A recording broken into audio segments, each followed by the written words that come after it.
channel and welcome back to my new vlog. તો અત્યારમાં 3 વાગ્યા છે અને મેં બહુ જ લેટ વ્લોગ ચાલુ કર્યો છે. એનું રીઝન હું હમણાં કહું. અને તમે બધા વિચારતા છો કે એટલું બધું જોરથી શું કામ બોલું છું. તો એમાં એવું છે, હું ઘણી વાર મારો વ્લોગ જોતી હોય ત્યારે મને ખબર પડે કે મારો અવાજ તામાં હસડ આવતો જ નથી, એટલે હું પછી જોરથી બોલું. અને મોડું વ્લોગ ચાલુ કરવાનું રીઝન એ છે કે આજે છે 7 તારીખ અને કાલે હતી 6 તારીખ. તો કાલથી અમારી સ્કૂલ શરૂ થઈ ગઈ છે. દિવાળીનું વેકેશન પૂરું. Oh my god! Wow! Yes. તો પછી તો હું કાલ તો ગઈ નહોતી, તો આજ હું ગઈ હતી 7 તારીખે. તો હું શું કહેવાય, સવારે 7 વાગે વહી ગઈ હતી ને 12 વાગે આવી હતી. એટલા માટે સવારમાં તો વ્લોગ ચાલુ થયો જ નહીં. પછી 3 વાગ્યા લગી હું હતી અહીંયા કાંઈ નથી કરતી, કારણ કે હવે મારે કરવાનું છે લેશન. અમારે બીજા દિવસે જ લેશન આપી દીધો અમારે સ્કૂલવાળાએ. अच्छा ठीक है ठीक है ठीक है समझ गया ठीक है. લેશન તો નહીં, પણ એમ કે પાકું કરવાનું ને એવું બધું, કે પાકું કરીને આવજો, હું બધાને પૂછીશ. એમાંથી એક ચેન્જ થશે અમારે મેમ, તો એ નવા આવ્યા છે, તો એની હજી અમને રૂઢી નથી ટપો પડી. તો એ કીધું, તો અમે હવે એ કીધું કે હું પૂછી દરરોજ. તો હવે પાક કરીને જવાનું દરરોજ. આ તો આજ રીઝન હતું વ્લોગ લેટ સ્ટાર્ટ કરવાનું. તો અત્યારમાં હવે વાગ્યા છે 4 અને હું અત્યારે હવે થોડું ઘણું વાંચવા અને લખવા બેઠી છું, કારણ કે બસ આમ બેઠી છું. હવે દમવામાં હોય એમાં રીઝન ન દેવાનું હોય, એટલા માટે હું પહેલાં થોડુંક લખવાની છું અને પછી હું વાંચવાની છું. તો હું લખવા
મારા અક્ષર જોયા હોય તો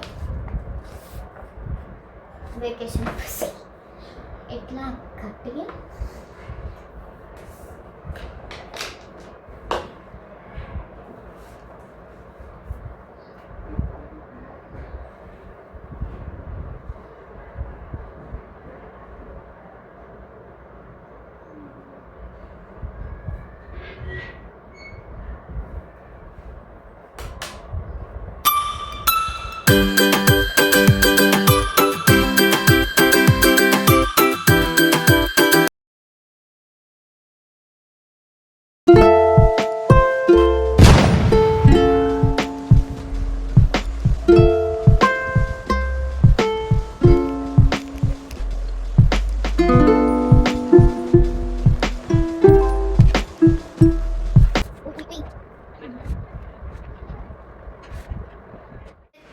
વાગી ગયા છે અને હું વાંચીને લખીને ઊભી થઈ ગઈ છું, કારણ કે મને ચડે છે આળા અને અળ. પણ મને બીજી વાતની આળા ચડતી, કારણ કે મને વાંચતા કાંઈક યાદ આવી ગયું. હું બતાવું છું.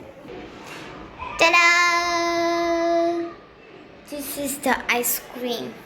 એમાં એવું છે, કાલ મારી ઘરે મહેમાન જમવા આવ્યા હતા, તો એ છે ને ગામડેથી આવ્યા તમારા ફૂઈ તો નહીં પણ એના હસબેન્ડ ઘરવાળા હા તો એ આવ્યા હતા અને એના ભાઈ પણ આવ્યા હતા એટલે એમાં ટૂંકમાં મારા મામા થાય તો એ લાવ્યા હતા અમારા હાટો આઈસ્ક્રીમ લાવ્યા હતા પણ મને સાંજે તો ખવાતું નહોતું કારણ કે બહુ ટાઈટ વાતી હતી તો થોડુંક ખાઈને મેં ફ્રીજમાં મૂકી દીધું અત્યારમાં મને યાદ આવ્યું કે આઈસ્ક્રીમ પડ્યું છે તો મારી જરીક દાઢ ડળકી ગઈ તો હવે હું આઈસ્ક્રીમ ખાવાની છું જામી ગયું ફ્રીઝરમાં હતું ને તે અને કાલ જે મારા ફૂવાની આવ્યા હતા જમવા એનું મેં પકોડા બનાવતા હતા અમે કાલે એનું થોડુંક વિડીયો બનાવ્યો છે તો એ હું એડ કરી દે આની પછી મારા મમ્મી અત્યારમાં આજના દિવસમાં જે રાંધ છે એ આવશે એટલે હમણાં જે હું એડ કરી કાલનું હોય છે so adjust thank you now I am gonna enjoy my this ice cream તો અત્યારમાં હવે વાગ્યા છે કેટલા 7 વાગ્યા છે અને આજે અમે બનાવી છે નવું મિષ્ટાન હા કારણ કે શું કહેવાય આજ અમારે ઘરે આવવાના છે મહેમાન જમવા માટે ગામડેથી વિદેશમાંથી નહીં અને તો એને અહીંયા જમવાનું છે તો મારી મમ્મીએ વિચાર્યું કે આપણે કંઈક મિષ્ટાન બનાવ્યું છે મિષ્ટાનમાં એક ચારમાં બનાવે છે પકોડા ભરેલા મરચા અને આનું શું કહેવાય પટ્ટીના અને મારી મમ્મી રાંધે છે હા તો હાલો બધા જમવા પકોડા આકાશ ખાઈ પછી અંદર ખાઈને ભરીને કર્યા મરચા પટ્ટીના પકોડા તો હાલો બધા જમવા ખજૂરામની ચટણી તીખી ચટણી મહેમાન કહે અમારે આવવાનું પાણી કે કાઢવું ને ગળું ખાવું નથી મહેમાનમાં તમારા નળના ભરવાના છે અને આ છે શું કહેવાય પકોડાની બધી અમે તૈયારી કરી મહેમાને તો કીધું હતું કે કાંઈ શું કહેવાય નવું નહીં બનાવતા પણ આપણે આને મને શાક રોટલો થોડા દેવાય હા એ તો કે આપણને એની ફરજ બને એમ આપણી ફરજ બનાય સારું બનાવીને દેવા So my mom is make pakodas. આ પકોડા બનાવી નાખું તો અને બધી મરસા તીખું થઈ જાય અને પટ્ટીના મરસા મેં મને હા થોડું કંઈ કે શાક ને રોટલો ખાવ શાક રોટલા દે એ તીખું થઈ જાય This is બનાવવાનું હા અને આજે છે 6 તારીખ હા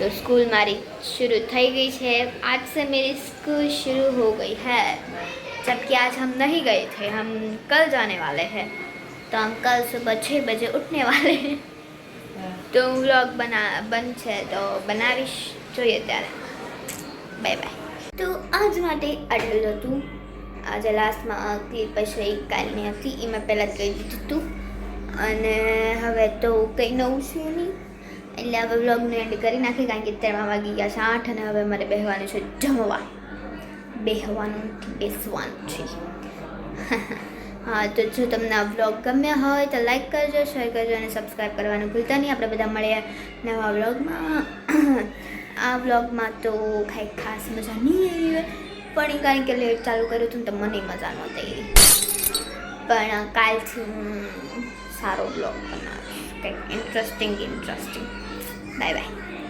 खत्म बाय बाय टाटा गुड बाय गया